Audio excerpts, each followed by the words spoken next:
खुलुमबाय बड' लेटेस्ट आपडेटआव बयखौबो बरायबाय। दिनैनि फार्स्ट आपडेटआनो जाहैबाय 2020 मायथाइनि जोबनायथिं भारतबर्षआ जोबस्रांनो हागौ, गिख्रंथाव बांग्रि मावगोननि इसारा होदों। बुहुमनाङैनो कर'ना भाइरासनि साग्लोबसारनानै थानाय समावनो फिन मोनसे गिख्रंथाव खौरां होफैदों गोनोखोआरिफोरा।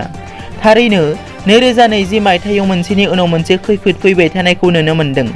बावैसो सान सिगां गोनोखोआरिफोरा मोनसे नायबिजिरनायनि उनाव मिथिना मोन्दों दि फैबाय थानाय समाव भारत हादरा फिन मोनसे गिख्रंथाव जाथायजों मोगा-मोगि जानांगोन।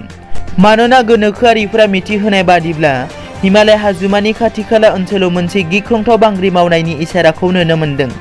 गोनोखोआरि स्टेफेन शिभानस्किआ फोरमायदों दि हिमालय हाजोमानि खाथि-खाला ओनसोलफोरनि अनगायैबो सानजा भारतनिफ्राय सोनाब पाकिस्तानसिम बेनि गोहोमा गोग्लैगोन होननानै मिथिहोदों। नैथियाव दङ चिराङाव हाग्रा बिफाननि सिग्रोमनायाव गंब्रै मटर हमदों। बावैसो सान सिगांनिफ्राय आयेन बेरेखायै चिरां काट फालांगिरिफोरनि सायाव चिरां जिल्ला हाग्रा बिफाननिफ्राय गोख्रों सं दाननाय खामानिखौ मावबोबाय थादों। दुर्गा फुजानि बन्द'खौ असिला लानानै माखासे सुरां फालांगिरिफोरनि सायाव गोख्रों नोजोर लाखिनानै फिन गंब्रै गारिखौ दाब दाब जायगानिफ्राय हमनो हादों। हाग्रा बिफाननि सिग्रोमनायाव हरनि समाव गोबां लाख लाख रांनि सुरां काट लांबाय थानाय गंसे नाम्बार गैयै ट्रेक्टरखौ सिडली थानानि सिङाव थानाय बामुनगावनिफ्राय हमनो मोन्दों। बेजों लोगोसे बासुगावनिफ्राय लाख रांनि सुरां काटजों बुंफबनाय AS26B1903 नाम्बारनि गंसे बोलेर' पिकआप हमनो मोन्दों। आरोबाव बे एखे हरावनो सोराङै अन्थाइ आरो बाला लांनाय गंनै डाम्पार गारिखौ हमनो मोन्दों। थामथियाव दङ नगावआव सासे बिहामजोनि हरखाबै रुंसारि। विजय दशमीनि हराव नगाव सहरनि मिलनपुराव सासे बिहामजोनि थैनायखौ लानानै गिनाय सोमजिदों। मुनमि दास मुंनि सासे आइजोनि थैनायखौ लानानै ओनसोलनि रायजोफोरनि गेजेराव सावरायलायनाय जादों। मिथिनो मोननाय बादिब्ला हरिप्रद दास आरो बिनि बिसि मुनमि दासनि गेजेराव हराव नखरनि नांज्लायनाय जादोंमोन। नांज्लायनायनि उनाव मुनमि दासआ मोनसे खथायाव दरजा बन्द खालामनानै गोदोनायाव दलें लादों होननानै बुंदों फिसाय हरिप्रद दासआ।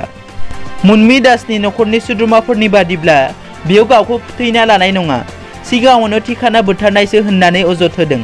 पुलिसआ मुनमि दासखौ बुथारनायनि जाथायजों लोब्बा खालामनानै फिसाय हरिप्रद दास आरो जिउ गोमानाय मुनमि दासनि बिनानाव पार्बती दासखौ सोंथि खालामनो हमनानै लांदों।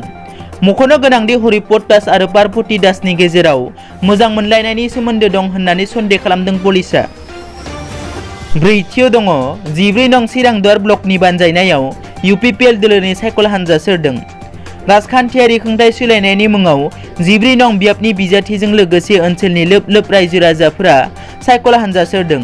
BTCनि गासै 40 बियाबनि सिङाव थानाय गुबुन गुबुन ब्लकजों लोगोसे 14 नं बियाबनि सिङाव थानाय भुरतिनियालि ओनसोलावबो बे हाबाफारिखौ लायो। मिरु UPPLनि बिथोन बायदियै सोलायनायनि हान्जा सोरनाय हाबाफारिया जागायजेननायनिफ्राय दिनैसिमाव थामथि सानाव आगान सुरबाय। मोनफ्रोमबो हारि माहारिनि गेजेराव गोजोन, खौसेथि, गोजोननाय आरो समान मोनथाय जौगानायखौ लाबोनायनि थांखिजों बे सायख' रेलीनि हाबाफारिखौ लानाय जादों।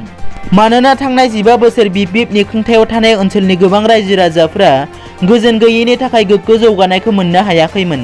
बेखौ बुंदों चिरांदुवार बियाबनि UPPLनि बिजाथि BR फेरेंगाया। फैबाय थानाय BTC बिसायख'थियाव UPPL दोलोआ देरहानानै सरकार दागोना रोखा होननानैबो BR फेरेंगाया फोरमायो। बाथियाव दङ टंलानि दै जगाय बिफानाव गोबां जाख्ल'नायनि अजद। उदालगुरि जिल्लानि टंलायाव थानाय दै जगायनाय बिफानाव गोबां बेले-बेजे जानायनि फोरमान मोननाय जादों। मख'नो गोनांदि टंला दै जगायनाय बिथांखिनि सिङाव थानाय कलायगाव ख'वा दङागो दैमानि सायाव लुफुंबाय थानाय जाखैबांगिनि खामानिया दिनैसिम आबुं महर मोनाखै। थांनाय 2013-14 मायथाइयाव एसेल' खामानिखौ मावजेननानै दिनैसिम आबुं महरै मावफुंनायखौ नुनो मोननाय जायाखै। 25 कोटी 38 लाख रांनि थिखानाय रांनि बाजेटनिफ्राय दासिम 6 कोटी रां दिहुननायनिबो फोरमान मोननाय जादों। बे खामानिनि थाखाय बयजोंबो मिथिजानाय ठिकादार अशक बाजाजआ मावदोंमोन। बेखौ लानानै उदालगुरि जिल्ला कृषक मुक्ति संग्राम समितिया नायबिजिरनो दाबि दैखांदों। दिनैनि रादाबा एसेनोसै।